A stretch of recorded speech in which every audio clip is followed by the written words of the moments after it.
કે અલ્પેશભાઈ અત્યારે કદાચ રૂપિયા કમાવા બહુ સહેલા છે.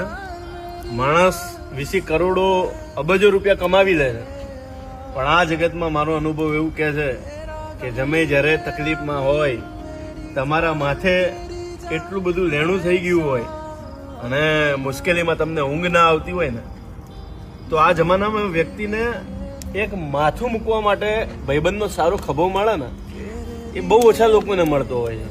કારણ કે મિત્રતા નિભાવી દરેકની વાત નથી અલ્પેશભાઈ, પણ જો એવો ખભો મળ્યો હોય ને તો તમે જિંદગીને તરી ગયા છો એવું માનજો. કદાચ પૈસો આજે નહીં કાલે કમાવી લેશો, પણ આવો ખભો છે ને કે મિત્રતાનો લાગણીનો ખભો એ અત્યારે કોઈને મળતો નથી. અને એ મળી ગયો ને તો તમે એવું વિચારો કે તમે જિંદગી તરી ગયા અને ઈશ્વરે તમને ખૂબ લાગણીવાળો એક મિત્ર આપ્યો. અને તમારી પણ જિંદગીમાં આવો કોઈ મિત્ર હોય ને તેને ટેગ કરો અને એને આ રીલ મોકલી આપો કે ખૂબ